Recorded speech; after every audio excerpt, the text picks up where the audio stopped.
good morning, good afternoon, wherever you are in the world today. Thank you again for joining us for another version of Pandemic Punditry's Putting the Planet on a Pandemic Diet. We are excited to actually have with us as our guest today the president of Top Tier Foods. He's joining us from Vancouver, Canada. Early morning for him. And he's done a lot of amazing things with plant-based foods. In particular, we are talking to him today about a number of things, but particular Wagyu beef, which he was the first to market in the world with a product that imitates the famous Kobe beef. So very interested to kind of learn a little bit more about what Blair Bullus has done in this space. And so welcome to Pandemic Punditry, Blair. Hey, thank you very much for having me. I appreciate it. I've been watching you guys, so this is exciting to be on and talk to you about everything that we're doing. So thank you very much for staying up late. No problem. I'm happy to get up early to talk to you. Yeah, exactly. So it's amazing that we have now guests coming from all over the world, and it's always a pleasure to talk to people like yourselves who are doing some incredible things.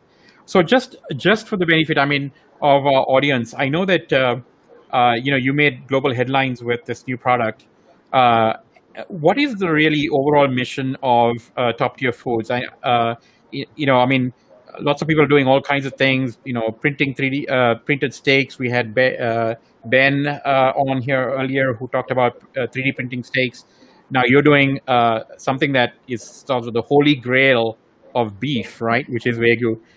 Give us an idea. What was the inspiration behind you taking on Kobe beef, for example, or Wagyu?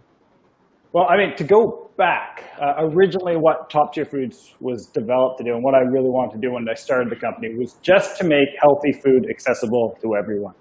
When we started out, it was about 2013, and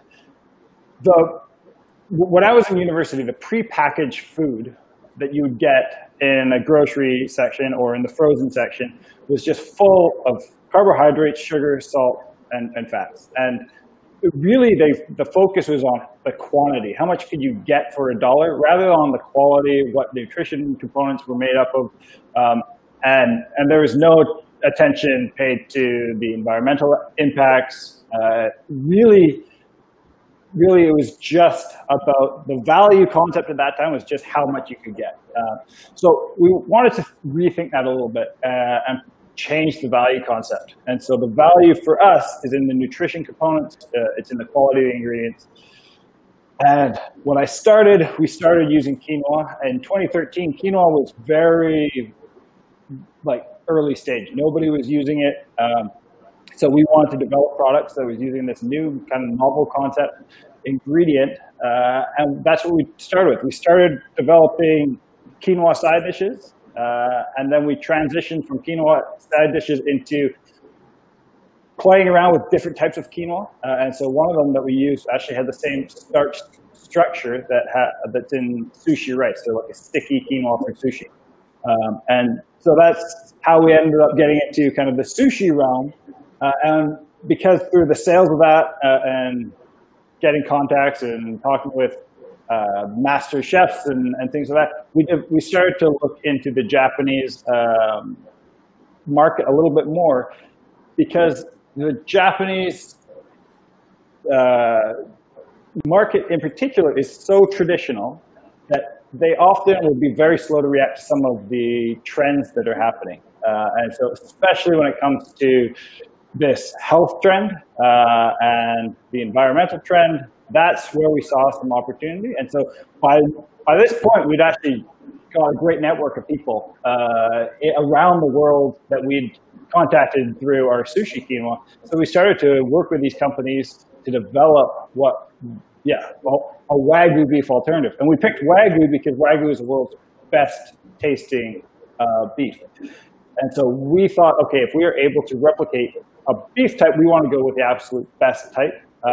And so we can work with these Japanese manufacturers that we know very well now to create something that was actually to the same texture, the same flavor as the world's greatest beef. And then we were able to bounce these concepts off of some of the best chefs in the world until the point where we had a prototype that was almost exactly the same as a Wagyu, as a piece of Wagyu beef, but made from plants. And so that's really how we get to this point. It was an evolution of trying to make products that had a different value concept, and we really internalized that to the point where now we have products that we're making that they're probably the best tasting meat alternative out there, but they have all these side benefits of being environmentally friendly. They're health conscious. They have they have production that is sustainable and economical. So yeah, I mean, that's how we got there. Little a roundabout way of saying how we got there. So this quest to become, build the best tasting, meat or beef alternative company, so I mean, obviously the bar is really high when you take on Wagyu. I mean, if I remember from my days of eating Kobe long time ago, before I became vegan, it is all about the marbling, right, and the fat that's in the meat. How did you achieve that from a plant-based perspective? And what is your main ingredient? I mean, is it a pea-based or soy-based, or are you able to tell us what the ingredients are, the main ingredient? Yeah, so the main ingredient is a textured soy. So we're using that as a vehicle. The reason why we picked soy is a lot to do with the production methods. We decided that for us to make this properly, we had to go to Japan. Japan has over 1,000 years of tradition of working with soy. They obviously know Wagyu beef more than anybody else as well. So to be authentic, to be traditional, we had to go to Japan to have this produced. Through the development process, we tapped into traditional elements of Japanese cooking. Things that there's subtleties in the art of using soy that the Japanese know more than anyone. If you think about Japanese food, you think about how soy is used. They use it in tofu and bean curd as a textured product. So they know how to create new textures. They know how to pull various aspects out. So if we're looking to replicate that fatty texture, they know how to do that. If we're looking to replicate some of the bite, we know how to do that through traditional elements.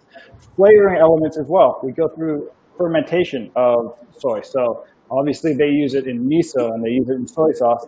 We're able to tap into the fermentation elements to make sure that what we're eating, it actually has the same taste as what you'd expect from a Wagyu beef. So those traditional elements are sometimes what might be missed in other food companies. It allows us to be a little bit more clean label as well, because these are highly processed technologies. These are technologies that have actually been just passed down from thousands of years of working with soy. So I think that is actually where we're probably a little bit more advanced in terms of our use of soy. But it's funny because when we say advanced, we're actually just tapping into really old cooking techniques to make this product as close to a beef as possible. So that's an amazing sort of, nothing like going to the source of the original and then building up the product from there. What has been the response from, I know that Chef Tojo, the Master Chef, was couldn't distinguish between the real thing and the plant-based version. What's the general response being in countries like Japan and also the more savvy diners that you have in Canada, in Vancouver, who are well versed with sort of Japanese cuisine? What is the response being to your product right now from a customer perspective? The response is fantastic. We never get a poor response to this. We do get people that are really trying to, pick apart what the difference is between Wagyu and Wagyu beef, the Waygu and Wagyu beef. So there's going to be people that are really trying to rip it apart, and that's okay. We understand that there's going to be those people. But from a general perspective, this is a great product. It really hits on the points that you want when you're eating Wagyu beef, and it hits on the points that you want when you're just having a good meal in general. So what we're finding is people are really excited by it. and it meets those expectations. So that to us is really good. We're getting a lot of companies that bring in the product, and then they want to kind of trick their clientele, or maybe not trick, but like they want to do that tasting, that sampling as well, where they provide somebody a dish and they go, hey, try this Wagyu beef. And then they later tell them that it's actually not, it's made of plant. So it's kind of a fun thing right now. Everybody's interested. The response we get is extremely positive. We're really happy by that. There's a lot of kind of people that coming to us, asking for this, and then are pleasantly surprised. Blair, I remember reading somewhere that you were sort of surprised, almost taken aback, that you were even getting phone calls and inquiries from countries like Philippines and Dubai, and within like days of launching. How did that happen? Immediately we got a lot of attention, and I think a lot of it has to do with the fact that we're so successful in kind of making prototypes that we have the backing of some of the top chefs in North America. So for us, when we launched, we were able to launch with that kind of support, and it immediately got attention. We're also launching into a vacuum right now because there's just not that many people talking about restaurant industry products. So to have a positive storyline come out about a on-trend product, I think when we launched into a world where nobody else is really launching something. So we have this bit of runway to go where we're one of a few companies that are really trying to do something in the restaurant space during the pandemic, and for that we've happily been a little bit rewarded just through the media, talking to people like you. So yeah, that's been really good. But we wouldn't be getting that if the product wasn't as good as it was. And so for me, the response was over and above what I probably thought we were going to get. But I'm not overly surprised by it just because I know what we have as a product. So it's good. So the beef itself, it's not going to be available direct to consumer, right? It's always going to go through restaurants. Is that correct? Or? For the immediate sales for this product, we always want to go into restaurants. We want people to kind of try it at that high level restaurant quality first. We want a chef to use it, play with it, and showcase it. So that's kind of our goal with it. Similar to Wagyu beef, not that many people will take Wagyu beef and prepare it properly when they're at home. We want a restaurant to really showcase it in the best capacity possible. But secondary to that is what we also want to do is we want to incentivize manufacturers to take our product and then use it in their manufacturing and create retail products that they can sell. We have such a demand for this product right now. We have people calling us every day about where they can get it. We want to use that attention to go out and get some manufacturing started so that they can launch their own retail products. We don't have to stand in their way by, putting this out into retail. We want people to kind of start using this, showcasing it in unique ways. It can be used in so many ways. It can be used from everything from rice bowls to, putting it inside of bowls or putting it into different soups and sauces and things like that. So there's so many unique elements to it. We don't want to just give it, we don't want to just put it there for our clients to kind of just use in a stir fry. We want people to actually really think about what they're doing with it and then create some really unique products so we can have like a whole grouping of little satellite products that are going to be in retail with the Wagyu brand on it. So Blair, in terms of price point, right? So I mean, Wagyu is obviously very expensive, the real thing. Is there a competitive advantage here for you to be priced, maybe less than what people would pay for Wagyu beef, and therefore, give the Wagyu experience without the price tag? Then could that be a sort of a strategy as well? I think so. I think a little bit of that is true. I mean, we want to give somebody the option of having a Wagyu experience without paying that price tag. But at the same time, we're not really competing against Wagyu beef directly. We think that we have two completely different clientele. We're going after vegetarians and vegans, and they're looking for the best meat experience that they can possibly get, meat alternative experience. Whereas the Wagyu clientele, the ones that are willing to pay $200 for a steak, they're kind of set in that they're willing to go and pay for that, and that's fine. There's a huge market for Wagyu beef, so we're not really competing against the two directly. We think that by separating and becoming the best meat alternative, that is more that provides us kind of a better channel. So we're mid to slightly higher range in terms of meat alternative space, but we're not in the $200 a pound at all. We'll probably be much more similar to what a Beyond Meat or Impossible Foods would be.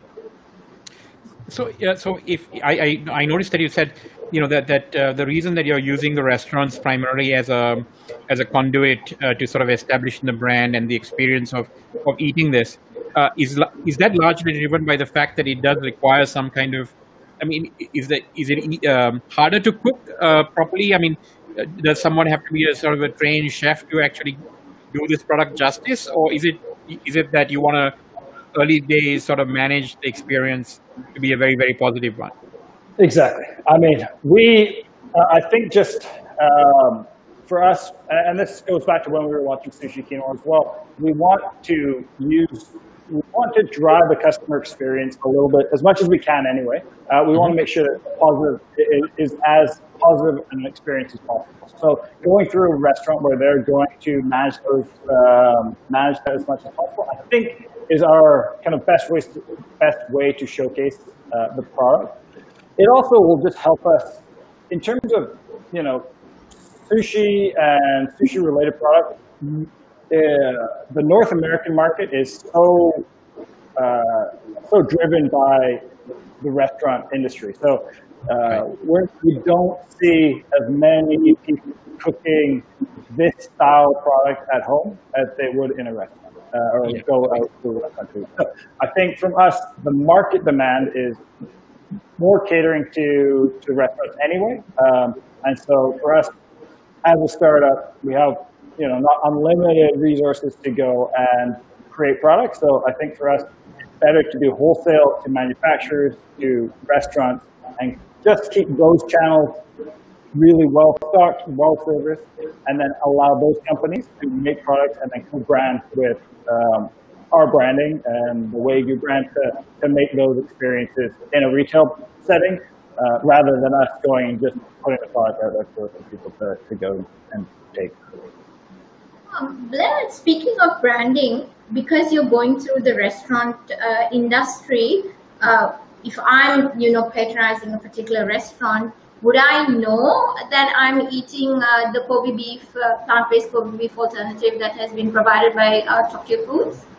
Yeah, we license our marketing material and our branding to any restaurant that's going to be using the product. So that is, we're very similar in the way that we want to market our product to what you'd see with a Beyond Meat or Impossible Foods. So I think our brand will hold some sort of value to the restaurant, and so it's not that they necessarily have to do this, but I think there's value in doing it. So we're happy to support each restaurant that goes ahead and does. That makes sense. So just so that people don't think that you're sort of you only focus on Wagyu beef. You've done this Quinoa Sushi or Sushi Quinoa product, which is sort of replacing sort of rice with quinoa rolls and nigis and all that. I think that was a fabulous sort of, I think must have been your initial entree. But you're also doing vegan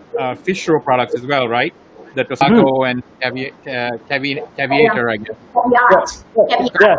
Caviar. Yeah. So I mean, those two products are kind of a co-partnership with us and a company in Denmark. So in North America, we sell these products, which are seaweed-based fish roe.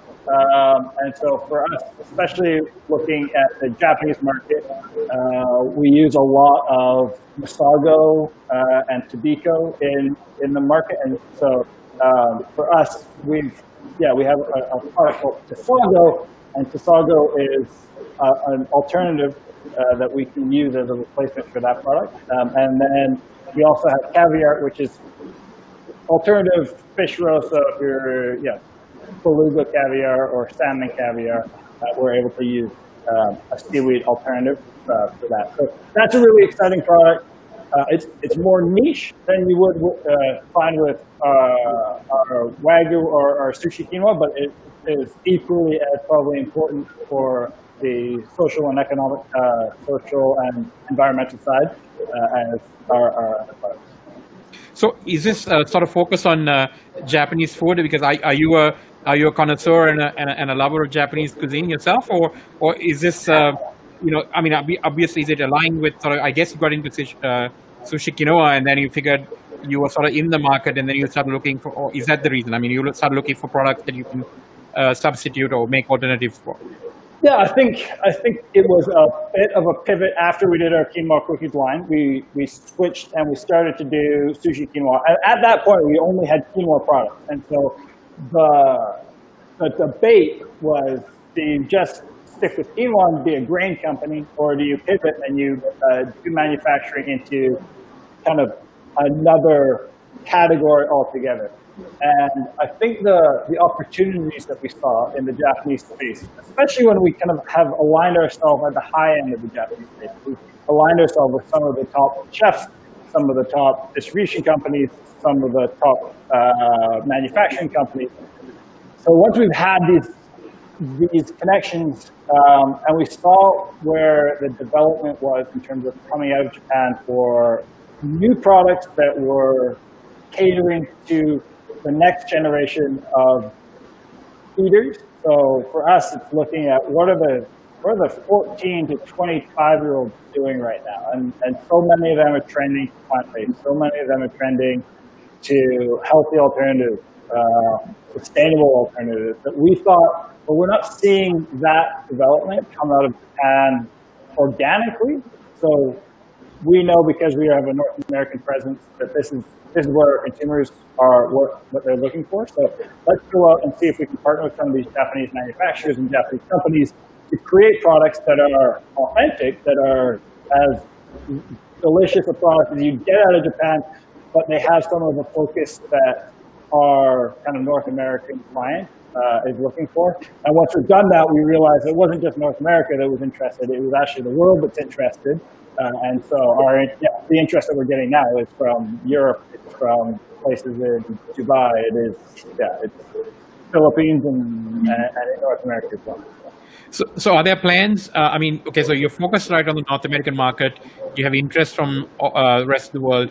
So in terms of a geographic spread or market focus, where are you looking to mainly supply at this point?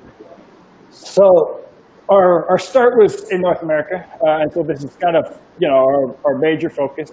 We also have very good connections in Europe. So I think Europe will probably be a major focus of ours going forward. There are some technical branding and marketing issues that are slightly different when you go into the EU, labeling laws. Right. We won't be able to call it Waygu in Europe just because of its connotation to Wagyu beef. So the marketing will be slightly different when we go to Europe, but the product will be exactly the same. But yeah, the European, we're talking with German TV companies right now to do TV shows for the German audience because they're so interested in it. So I think the opportunity in Europe is just as big. In terms of the rest of the world, Asia, we have specific distributors that we're working with right now to kind of get the product going in various regions. So in Japan, in Taiwan, in the Philippines, we have different people that we're talking to. So yeah, it'll be I think our singular focus for our company will be in producing the marketing and the manufacturing, and then getting the product out to as many of these interested distributors as we possibly can. We will support the sales and the marketing as we can from where we are. So interestingly, Blair, I've never eaten red meat, right? And it's one of the things I posted about when we were promoting the event. So how would you convince someone like me to eat the plant-based alternative? Well, that would be a really interesting question. I mean, I think it would come down to your personal preference. If this is something that you're really interested in and you've just never had it because beef is not considered something that you would eat normally, yeah, it would come down to personal preference. I wouldn't ever push it on anybody, but if this is a texture and a flavor that has been described to you and something that you would be interested in trying, yeah, for us, that is a really unique opportunity to give somebody their first kind of beef-like experience. Yeah, that would be a really kind of cool thing to do, and hopefully it would live up to your expectations. I honestly have no idea what it would be like to be trying beef for the first time, because I was raised eating beef, so it would be a very unique experience. Yeah, I think there are a couple of 100 million or even a few billion Indians who are probably a billion Indians who probably will be interested to find out. I think it's always an interesting challenge, though I think there's there are a lot more meat eaters in India than people say. But yeah, I think it's one of these things where I mean, if you were to take pork and alternatives and apply it to the Middle East, I think you'll have a similar challenge as well. But yeah, it's these regional traditional food prohibitions or cultural affinity for one particular kind of food to another. I think those will all play out very interestingly. I was just wondering, so you started in 2013 Top Tier Foods.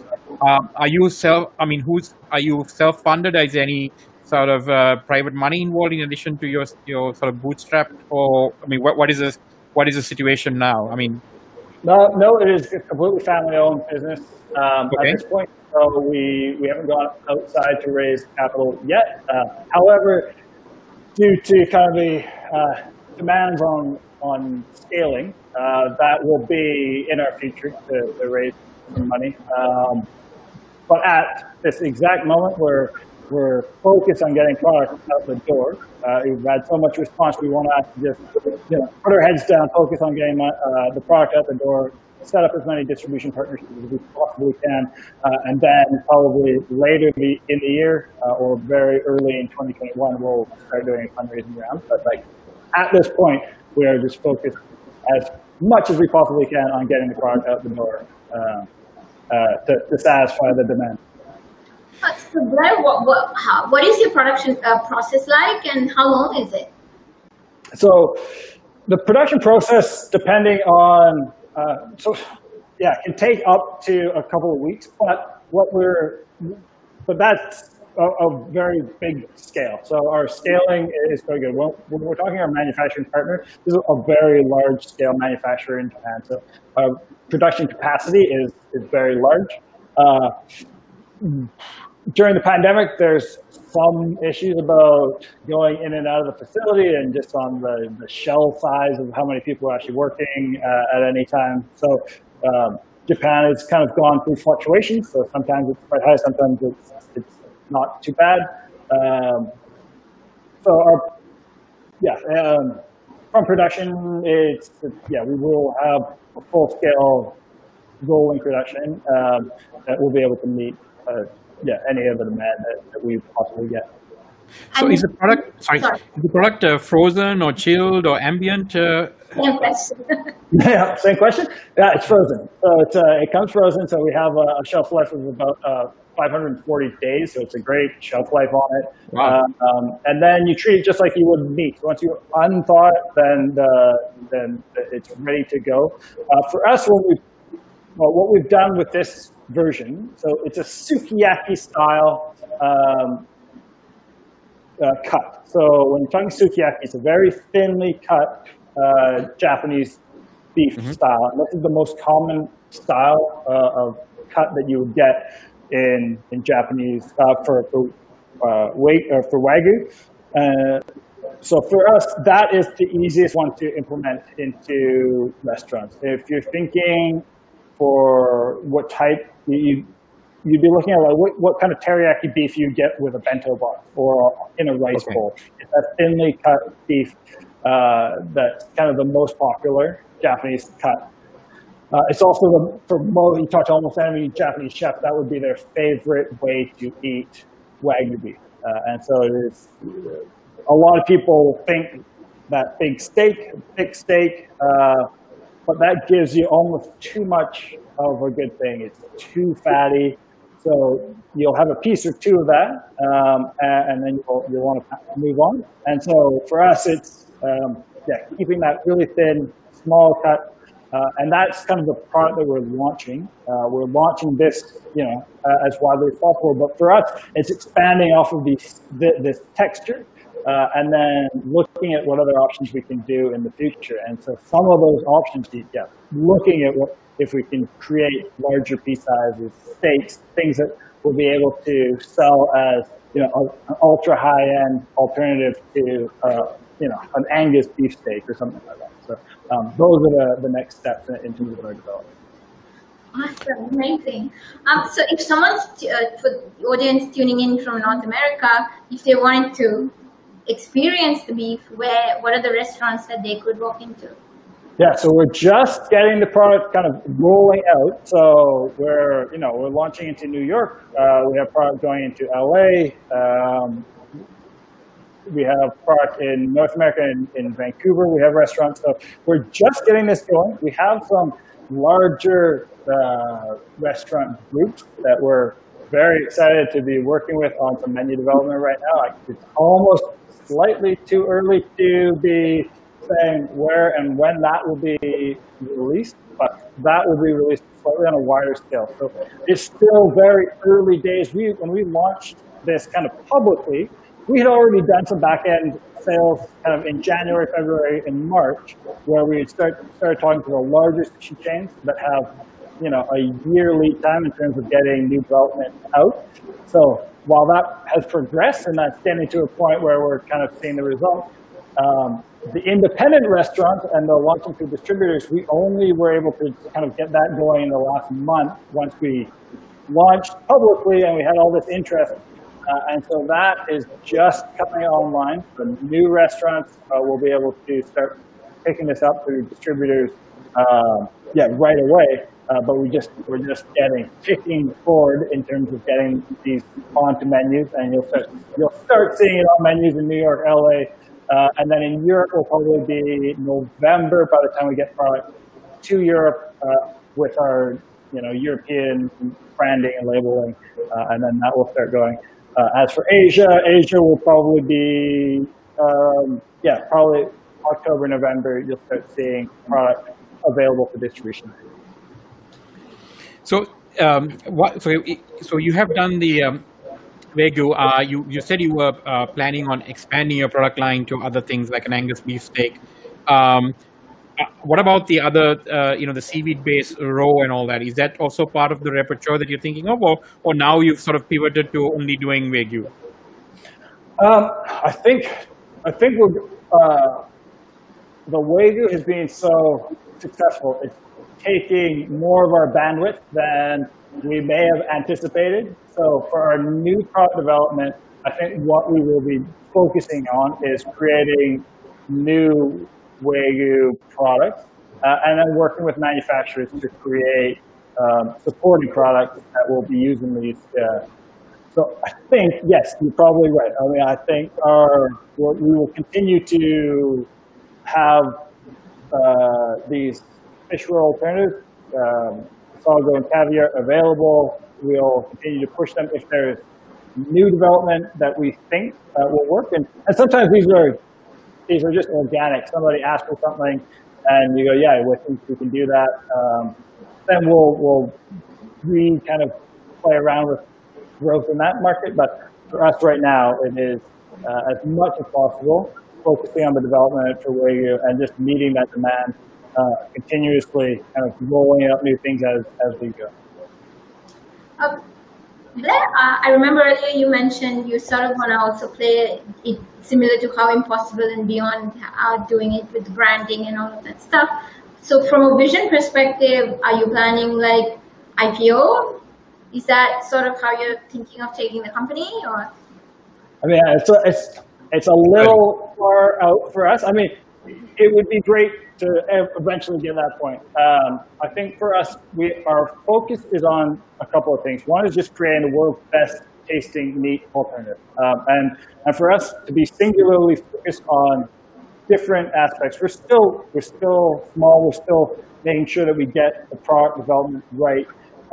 But for us to be known as the world's best tasting meat alternative, that's our focus. And if we can do that properly, if we can put the time and the effort into getting that focus done right, then options will open up.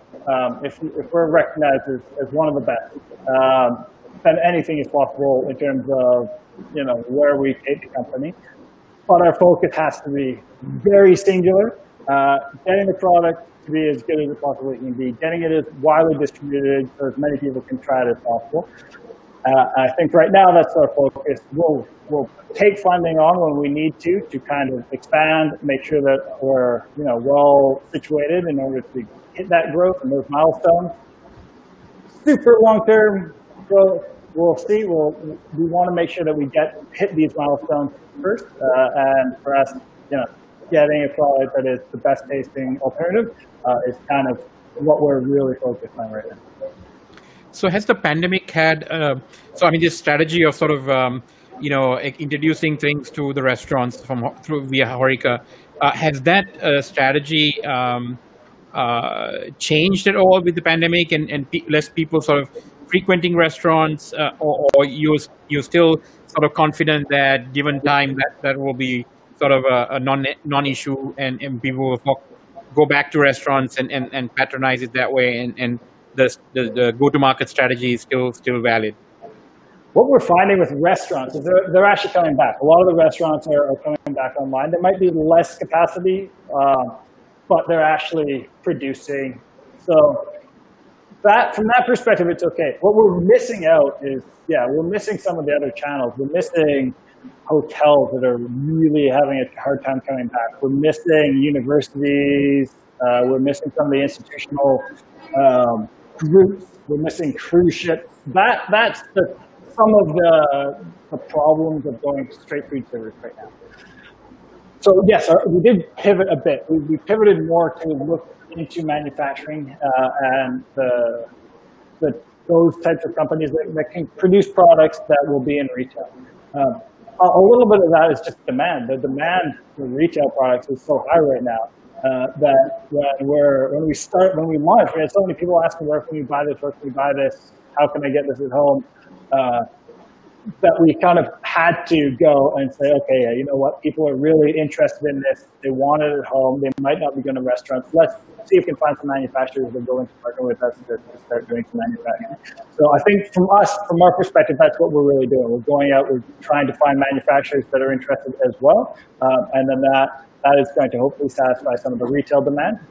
There'll be, consumer-ready products. There'll be products that are frozen. That will be really interesting to do that. But also what we want to do is we want to position ourselves so when everything does open back up, we'll be the ones there with the best meat alternative. It'll be a different texture than what we're used to with like a ground meat. That's what we've really seen more than anything else. So that market is being quite saturated with Beyond Meat, Impossible Foods, Light Life, kind of having the ground alternative. And so we're coming with a different texture alternative, something that the flavoring is excellent, the texture is great. So, that's where we want to be. We want to position ourselves when things open up. We'll be right there to service anybody that wants it. Is the focus always sort of going to be, Japanese-inspired dishes and stuff, or are you looking to branch out into other types of cuisine? Yeah, I mean, I think we will be looking to branch out eventually, especially kind of the Chinese market is huge. I think having a premium product in the Chinese market is really exciting. the value that we can bring in terms of the meat alternative there. So we will be looking at different alternatives. What we wanted to, different flavors. What we really want to do, though, with a very first kind of SKU is go and just put out what is the most common form for this type of product, most common flavor for this type of product, get people to try it in a traditional way to understand what we're trying to do. And then once we've kind of gone through that motion, go through launch other products, we could potentially be doing different flavors for different groups. But yeah, I don't want to go too far down that road because we haven't launched fully through this one. The expectation is that we will launch through this one, this first version, and then we're kind of in the development process for the next lines to roll out. Once we've kind of gone through the launch. You essentially see Japan as being given the heritage associated with the product, you see the Japanese production as being the sort of the source of most of your manufacturing, right? You're not thinking of setting up a plant in Vancouver or anything like that. For now, what we're doing is just focusing on the Japanese market. Yeah, for production. I mean, we're working with manufacturers that are headquartered in Japan. They have manufacturing plants in Japan. So yeah, that's what we're looking to do. We're looking to just really hammer in on what makes this product so unique and so authentic, and that is using Japanese ingredients, being produced in Japan under kind of traditional elements, traditional cooking methods. And so for us, it is focusing on that as much as we possibly can. Down the road, there might be alternatives that we end up looking at different manufacturing places. But that's down the road. We're not entertaining that right now. There's no plans to build a factory in Vancouver. No, that's not for us. For Top Tier Foods, we're best at creating, developing, marketing, branding. We want to work with the best manufacturers, the guys that have these, traditions of doing great products. And for this, it's in Japan. No, that makes perfect sense. I was wondering, I mean, is there a market within Japan for your product? I mean, I'm not very familiar with how meat alternative products have caught on in Japan. You must be the first sort of plant-based company that I've heard of that is operating out of Japan. I may be wrong, but any thoughts on that, Blair? So I mean, for us, Japan is this interesting place for us to launch a product. It is, obviously, this is a Japanese product. It's made in Japan. It's culturally significant, or we're talking about Wagyu. So we want to be very careful in how we approach Japan. We have actually several distributors that are now talking to us about marketing the product in Japan. We're actively kind of entertaining these offers. So something will happen in Japan. In terms of the plant-based, the market in Japan is slightly slower to incorporate these plant-based alternatives. They're slower to adapt a lot of kind of the Western themes. So gluten-free and environmentally conscious, health conscious product. Japanese food is in itself quite healthy. It has been for a long time very clean, very simple, and so having somebody tell them that what they're eating isn't necessarily great because it could have gluten in it or something. They're quite happy being what they're eating. So we're not overly persistent on trying to make the Japanese market a core market of ours. What we are happy to do is work with the companies that are there existing, that have clientele relationships, and then we can piggyback off those relationships in any way that they see fit. But it's not a core market to us in terms of sales of Wagyu. We want this to be more of a a market that is outside kind of North American and European. And the funny thing about that is we work with Chef Tojo very closely, and Chef Tojo is one of the kind of co-inventors of the California roll. He helped bring rice on the outside of the maki roll. So he understands what it is to create products that aren't necessarily adopted in Japan, but are worldwide, that have worldwide focus to them. And so for him, he thinks this is really cool. This isn't a product that necessarily will ever grow in Japan to the same place that Wagyu beef would, but it doesn't necessarily matter when a California roll is the most popular roll in the U.S., when an inside-out roll is more popular than a roll with seaweed on the outside. So, he understands that you can influence this cuisine outside of Japan, and the adoption of Japanese food globally is so wide, so pervasive in everything that, the Japanese market can be this singular market where they do things in a traditional way. They stick to these traditional elements, and that's fine. They're very happy being that way, and that's great. That will continue to drive traditional, keep the tradition there. For us, it's about servicing these markets that are, they're looking for the next thing. They're always trying to go on trend to the next, and then environmentally friendly, health conscious. For us, that's where our focus is going to be.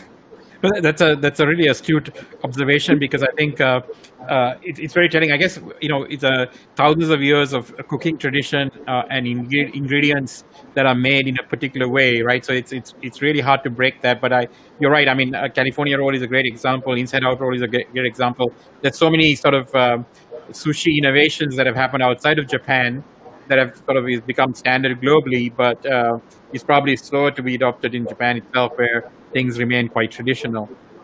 Interesting. I think I grew up in Sri Lanka originally, and there when I grew up, beef was a very common sort of thing. Most people ate it, and in the last sort of 5-10 years, that's really fallen off of vogue, and people are not eating beef. They eat other things, chicken and everything else. And this could be something that the Buddhists in Sri Lanka could adopt very easily and eat without having to worry about the fact that they're eating beef. So where you won't have the Indian problem of trying to teach people, or like Kartika, to say, hey, this is how beef tastes like, and they were like, okay, if you tell me. But interestingly, though, Lavi, you're forgetting, I think Sri Lanka, I don't know, as long as I've sort of been alive, we've always had soy meat. Mm-hmm. So soy-based alternatives have been out there for quite a long time. I think what we're doing is we're just accentuating some of the differences and those elements that will make ours as uniquely familiar to somebody that eats a Wagyu beef, or the top level of beef. So that tenderness, that realism to beef. Soy beef has been actually around in China, in Sri Lanka, in India. I mean, there's been options available for a meat alternative for quite a while.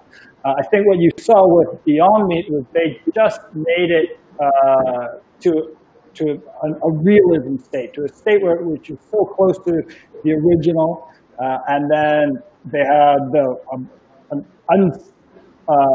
unstoppable marketing force behind it to really get everybody understanding that you don't need to have the animal involved to eat something that is exactly the same as a piece of meat. So I think for us, it is just trying to continue that. It's trying to recognize that what we have is different. Our differentiating factors are through the techniques that we use, through the very subtleties that we have in terms of making this as unique and as close to a Wagyu alternative as we possibly could.